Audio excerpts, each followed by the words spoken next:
Бүгін бізде өзгөчө мейман, жашынакай болгон айым бізде мейманда. Периштелер бетин бербей асмандын бозорунку жаңы көзүн ачкан күн. Болголоп келер малын күткөнмүн, боор толгоп жүрөгүмдү ачкамын. Мына ушундай ырсаптарынын автору, филология илимдеринин доктору, лирик акын жана котормочу Аида Эгембердиева бүгүн биздин төрүбүздүн коногу. Кутман таңыңыз менен кош келдиңиз. Келесиз менен. Рахмат. Жакшы этип алдыңыз ба? Келе жаткан жаңы жылыңыз менен.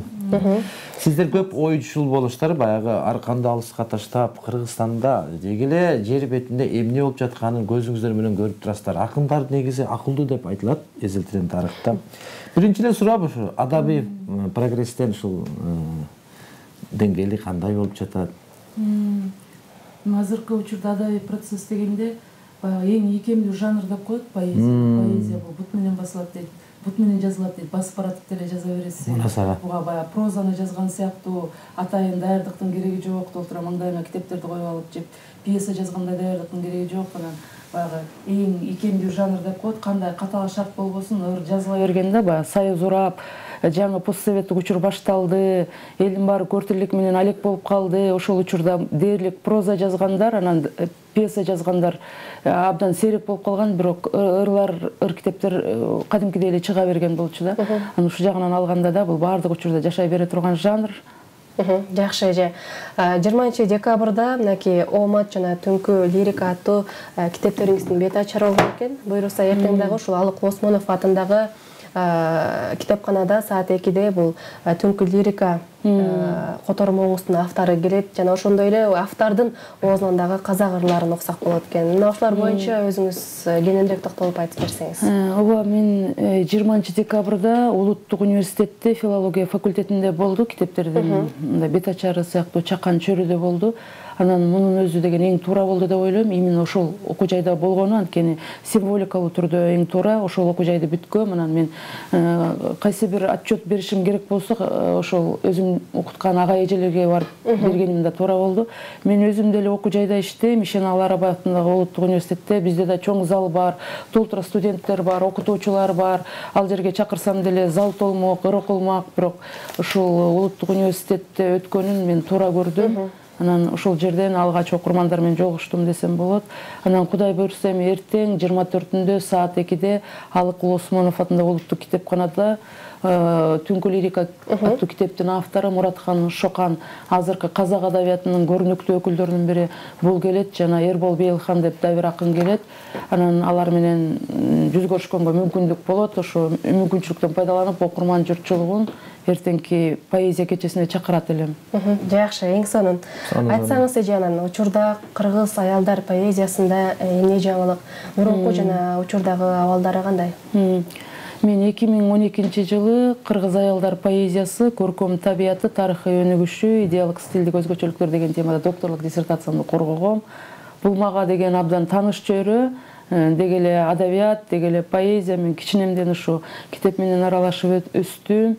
Атам дагы акын, кыргыз эл акыны Абдыжапар Эгембердиев деп, анан бул акындардын чөрөсүндө көрөк болдум десем болот. Анан багы илимде кандай кээ бирлер жаңы тема бекитип, ошол темага жаңыдан баш баккан учурлар бар, жаңыдан изденип баштайт. Мен ошол чөйрөнү өзүндө жүрдүм, ошон үчүн жеңилирээк болду деп ойлойм. Анан мурда бир мисалы 20-жылдары деген аялдардын теңдиги, тең укуктуулугу негизги тема болуп, биздин акын агайлар ошол темада ыр жазышы, 30-жылы эмгек темасы жазылып, ошентип келип, анан 50-60-жылдары алар такыр башка темага өтсө, кыргыз кыздары адабиятка абдан кеч келген, 40-жылдардын аягында Нуркамал Жетикашкаева эже баштап, алар акын жигиттер басып өткөн жолду, алар кайрылган темаларды кийин араң 50-60-жылдары араң анан неме жазып отурушту да. Ошол эмгек темасына акын кыздар 60-жылдары араң кайрылды, 50-жылдардын аягы, 60-жылдардын башынан.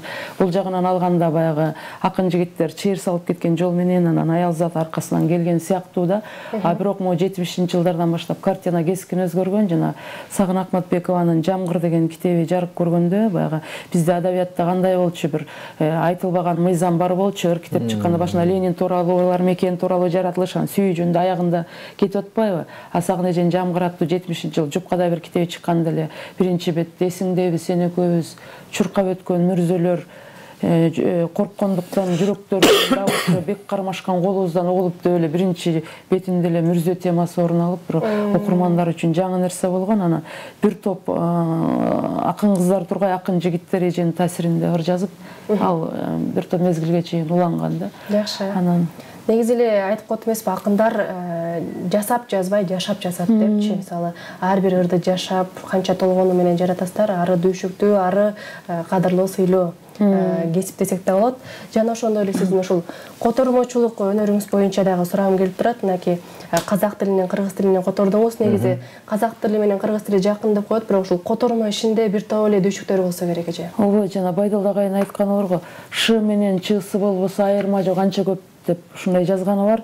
Баягы ошентип айтылган менен бир маданий түшүнүктөр, ар башка болгон учурлар бар экен. Бул китепти которуп атканда Муратхан экөөбүз электрондук почта аркылуу жазышып бир нерселерди талкуулап аттык да. Улам которгонумду жиберем, ал ойлорун айтат. Анан бир учурда бир болбогон нерсе жөнүндө талашып атабыз. Бир каз катышкан бир саптар бар болчу, ошентип мен айтып атам да, каз эми бул өрдөк, тоок сыяктуу эле үй канаттуусуго десем, ал болбойт да, эми каздын үнүндө сагыныч барбой деп. Анан ой, кайдагы сагыныч деп анан ошондой бир талашып тартышып атат. Анан Мураткандын өзүнө жазган бир ырым бар.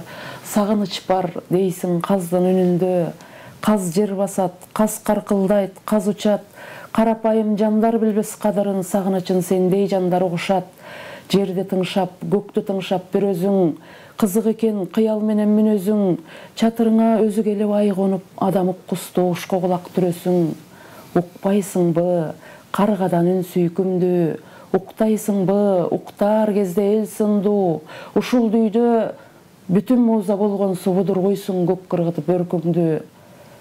Ушул балеже ушундай мүнөздө жазылган. Анан бул өзү эки башка маданият баары бир түшүнүктөр бар экен арасында. Биз үчүн балким күндүм сөздөр, алар үчүн деген айтылбаш керек сөздөр, аны сиздер деле билесиздер. Анан которгонго келгенде бул жакта казак элинде деле бир диалект сыяктуу. Мисалы, Алматынын тегеретеси Мураткан Алматыда жашаган акын, булардын тили мага жеңил болду. А ошол эле учурда мен Түркистанда акындарды да Доспол Ислам, Сайлаухан Жоланов деп, Газиз Абилда да барларын которуп калдым. Бирок алардын тили такыр башкача, Өзбекстанга жакын болгон үчүнбү тили татаалыраак экен да. Анан бизде деле бир топ акындар бар, бирок казактарда эми эл көп да. Анан ошон үчүн бир жагынан анан негизи му адабиятка аралашкан жаштары көп экен. Биз 2018 жылы 17-жылы Түркістанға барғанбыз. Түрксой уюштуруп акындардын поэзия кечесине бул жерден Кожегелди Калчуроо Көкөлөв экөөбүз Түркиядан Кожегелди байке келген. Ошондо барсак, ушу бир эле Түркістандын өзүндө эле бир 7-8 акын бар экен. Биздин бир Чолпонтадай же болбосо Балыкчыдай шаардын өзүндөчү. Анан буларга адабиятка тартылуу, өткөн апрелде Мураткандын кечесине Алматыга барганымда дагы мындай адабиятка ынтызарлык, тартылуу биздикине караганда күчтүү да. Биз кайсы бир кечеге студенттерди бир мажбурлап апаргандай, алар көңүл кошо тургандай сезим боло берет менде. Ал жакта болсо агылып келип, өздөрү ырокуу телекте ош жерге кезекке турушуп, мен барган кечеде акын өзү окубай калды. Монча окурмандарым даярданып алып келсе, булар окусун деп атып, ушул убакыт мектеп окуучуларынын студенттерге кетти да. Анан ушул жагынан деген адабиятка тартылуу көбүрөөк экен да. Бизге да ушуну каалайт элем баягы. Биздин адабиятта да бир жаддануу болсо депчи. Негизи билесиз, ушул сиздин көптөгөн котормолоруңуз бар да. Баш аягы канча котормону кыргыз тилинде сүйлөттүңүз? Котормо болгондо баягы студент кезден эле которуп жүргөм. Алгач деген Марина Цытаева, Белла Ахмадуллиналарды которуп, кийин армян акыны Сильва Капутекян деп эл акыны да. Анан Фикрет Коджа, Азербайжан акыны. Ошентип жүрдүм. Алар мурунку китептериме да кирген болчу. Анан 2016-жылы 1-мартта Америкадан бир Виктор Фетт деген акын жазып атат да. Ушундай англиялык жазуучу Льюис Карролдун «Приключения Алисы в стране чудес» деген чыгармасы дүйнөнүн бардык тилдерине дээрлик которулган. Бир 30дай тил калыптыр. Көбүнесе түрк тилдери дейт. Анын ичинде сиздин тил бар экен. Шор, хакас, казак, өзбек тилдерине да которула элек экен. Ушун которосуп. Мен айтып атам, мен ымыркай балам бар, төрөлгөнүнө 1 жума болду десем, ушу балаңызга как раз неме болот, белек болот. Макулда 2 айдын ичинде бир орус тилине которулган. Алисанын деген бир 7-8 котормосу менен таанышып, анан Нина Михайловна Демурова деп эжекенин котормосу жактан, анан ошону которуп 24 мектеп апробация кылып, анан Ирландиядан 2016-жылы 1-сентябрда чыккан да. Анан эми мен ойлойм да, биз советтик адабиятта тарбияланып калдык, биз бир адабият деген адамды тарбиялаш керек, бир сабак бериш керек деп көйнүп калганбыз. Анан дайыма ойлондум да, бул Алисадан адам эмне ала алат, андай деле нерсе жок го деп, бирок буякта каламбурлар жана сөз оюндары көп экен да. Ар бир окуяны окуп баратканыңда деген неме ушуну чечмелеп турушуң керек. Мисалы баягы бизде бар го Койручук, Касымалы Бектеновдун китебин мектепте окуп атканда окугам. Койручук деген бир келатып, бир групп айылда калып, анан бир үйгө конот, анан эртең менен турса үй ээлери жок. Чыгып баратса баканда сан илинип туруптур. Аны куржунун көзүнө салып алып кетип баратат, үйөсү жолугат. Ой, куке кетип баратасыңбы, эмне десе, ооба кетип баратам, сандалып депчи. Ат үйөсү ойлобойт да, темселеп кетип баратам деп атат деп, атиги сандалып деп аны ачык айтып берип атат. Ушул сыяктуу сөз оюндар көп экен. Анан ошо Люс Керролду котордум, буюрса анан биздин тил комиссиясы бул жерден кайрадан 2018-жылы кайрадан басып чыгарды. Анан ушул кызык нерсе бар экен. Баягы ар котормодо деген ар бир котормочу өзүнүн маданиятына жакындаштырыш керек деп мага ошого уруксат берди. Ичинде 7-8 ыр бар. Айрым ырларын өзүм котордум. Айрым ырларын өзүм болсо, мисалы Көлчүктөгү ай бар, Турар Кожомбердин, ошого пародия жазып ошол ырды койдум бир жерге. Кээ бир жерин болсо Таптакыр эле деген өзүм жаздым бир ырларды, ушундай сыяктуу нерселер бар. Мисалы үчүн фразологиялык сөз айкаштар болуп калат го. Ошол элдикичи, биздикине которгонго туура келбейт да. Бул жердеги сөздөрдү издеш керек болду да. Ошондой сөздөрдү бир ыңгайлаштырып, ошо сөз оюндарын табыш керек болду. Китеп чыккан атканда кызык жери, тиги Англиядан ким Майкл Эверсон да издатель жазып атат да, неме депчи. Ошол ичинде Вильгельм Завоевательдин окуясы бар. Бир тарыхтагы супсак окуя, Чичкан Алисага айтып берип атат. Ошонун ордуна сиз өзүңүзгө жакыныраак болсун деп, Атаке Батырдын окуясын кошуп коесузбу? Мен Атаке Батырдын окуясын билбейм, мен аны окуп, анан киришкиче, мен сентябрда ишке киришим керек. Эч кандай да ошону калтырдым. Ар бир сүйлөмгө кийлигише беришти да. Викторго айтып атпайм, эмне үчүн Майкл мага сүйлөмгө кийлигишет? Мен эне тилимди жакшы билем. Илимдин докторумун десем, ал деген полиглот дейт. Сиздин тилди да мыкты билет депчи. Анан ушу бир канча жол, бир 20 жолу редакциялатышты. Анан баягы мындай жоопкерчиликти аябай байкаса болот. Бизде кандай 1-2 жолу китепти окуйбуз, басмага кетирбейбиз. Алар болсо тыныш белгилер 19-кылымдын аягында Люс Керрол жашаган учурда Англияда башкача болчу экен. Ошол тыныш белгиге салып чыктык. Ошондой бир кызык нерселер болду. Андан кийин ушул казак акындарына азыр тартылып турган кезим бар. Бир көңүлүм бир чөгүп турган учурда анан Муратхан ырларын окуп калып аябай жакшы көрүп котордум. Баш сөздө да ошону аябай айттым. Муратхан ырлар үчүн тиги казак калкын, тиги Бешиктеги жаңы төрөлгөн ымыркайынан баштап тиги Манастагы Көкчүханына чейин жакшы көрдүм депчи. Акындыгыңыз ушул жерден белинип турат дагы, сөзмөр, сөздү таап байлап сүйлөйсүз. Айдайын мындай сизге суроо бергим келет да, мында которуп келатпайсызбы? Түрк элинде акын ырларын. Бирок сизге бир сүйүнүчтүү кабары берди. Сиздин да чыгармаңыздарды котордук деп, башка мамлекетке которулса бизге деле бир жакшы кабар, сүйүнүчтүү болмок да, жаңылык болмок. 2017-жылы бир Хельсинкиге барганбыз, Пен клубтун чогулушуна. Ошондо эми бул программалык негизде бараткандарларыбызды которуп туруп болчу. Анан биз казактар менен азыр бир долбоор иштеп атабыз. 20 кыргыз акынынын 45 жашка чейинки 5 ырын биз деген жибердик. Алар казак тилине которуп атышат, биз 20 казак акынынын 5 ырын деген кыргыз тилине которуп жүз өлөң деген долбоорда. Анан ошондо жибергем, анан эми которушат деп отурам. Эми баягы мен уккандан бири көргөнүмдөйт, Ооматтын максаты кандай? Кандай китеп? Анан ушунун арасынан дагы бир окуп бербесеңиз болбойт го, убакытка пайдаланып. Мындай болуп калды. Эң кийинки жолу 2009-жылы чыгаргам ыр китеп Аян деген ат менен. Жупкадай эле кичинекей китеп. Анан ортодо 10 жыл өтүп кетти. Ортодо баягы докторлугумду жактадым, илимде жүрдүм. Анан баягы окурмандардан кадимкидей алыстай түшүп турмун. Анан китеп чыгарарда деген абдан неме мындай, ушул китеп мага азыр чыгарган зарылбы, бирөө окуйбу, окубайбы, ушундай арсар болуп атып, студент кезде дымак чоң болчу да, тыйын жок, бирок кол жазманы көтөрүп алып, типографияларды неметип, китебин чыгарып бересиңер деп жүрчүм. Азыр болсо ошол нерсе калбай курак өткөн сайын менимче.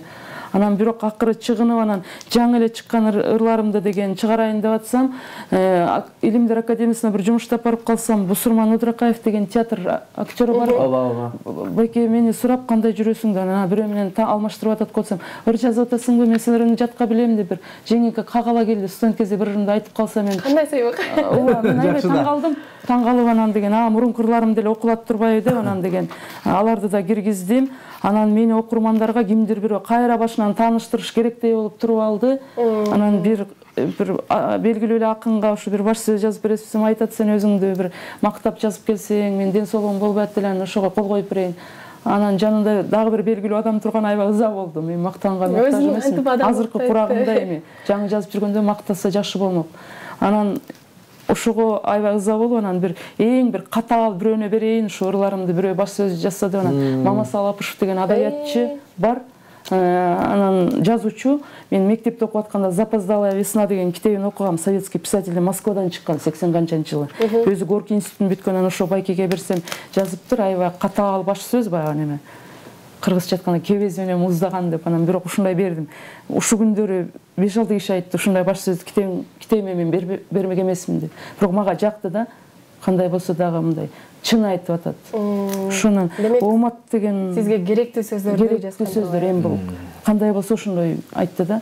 Оомат деген ырдан үзүндү неметип коеюн, ошо аталышты ошондой, эми сөздүн мааниси түшүнүктүү го.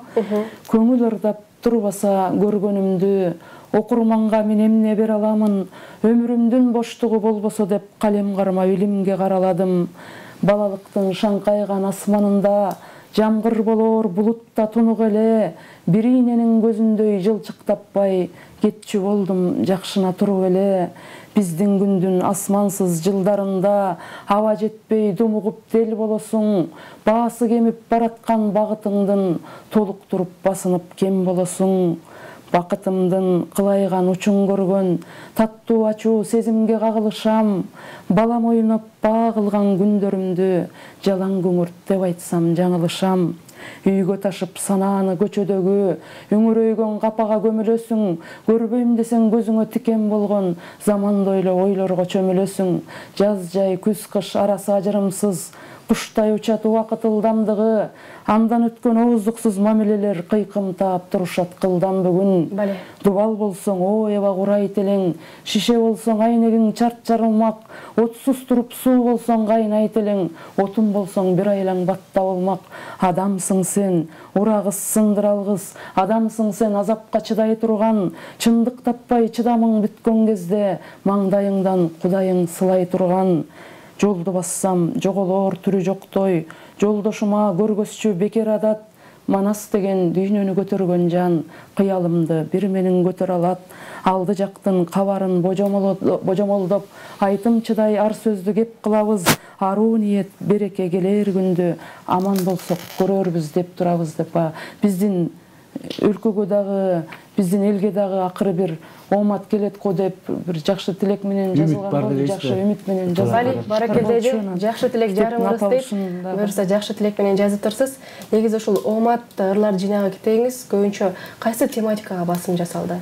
Көбүнчө ошо турмуштук ырлар го, анан буга чейин издеткен жарык шүдүрүм белгисиз жомок, үнсүз кайрыктар аян деп 5 ыр китебим чыккан, студент кезден баштап.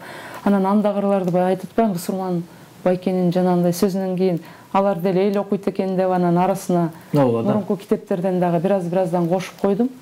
Анан жакшы, келиңиз эми биздин соңку кыска анкеталык сурамжылообуз болсун. Буга кыска эле жооп берүүгө аракет кылыңыз. Ашып кетсе 30 секундда убакыт коротсоңуз да болот. Биринчи сурообуз: сиз кайра-кайра тажабай окуган китеп? Тажабай окуган китеп Селинджердин «Пропасть во имя лжи» өспүрүмдөрдүн чагы. Сиз баалаган жазуучу? Баалаган Мырзагапаров. Качан, кайсы учурда, кайсыл жерде өзүңүздү эң бактылуу сезгенсиз? Балдарымдын жанында, үй бүлөмдүн жанында. Эң сонун. Жашоодо эң чоң жетишкендигим деп эмнени айтасыз? Азыркы үй бүлөм, ата-энемдин бар болгондугу азыркы учур үчүн мисалы. Жакшы. Кайсы учурда калп айтасыз? Адамдарды жараштырыш үчүн. Жакшы. Сиздеги эң негизги кемчилик деп эмнени эсептейсиз? Мен көңүлдөрүн орута албайм, анан баарына эле макул боло берип, анан азыркы учурда бир коомдук бир нече жерде иштейм. Эч кандай акы төлөнбөйт, бирок. Сизге белгилүү көзү өтүп кеткен акын менен биргеликте ыр окуу шансы берилсе, ал кайсы акын болмок? Роза Карагулова. Мен ошо Розыженда китебин 2018-жылы чыгаргам, Жаңырык деген ыр китебин. Көзү өткөнгө чейинки китептерин топтоп, 5 ыр китебин терип компьютерге, анан башына жаңы ырларын жайгаштырып, Жаңырык деген ат менен эженин китебин чыгаргам.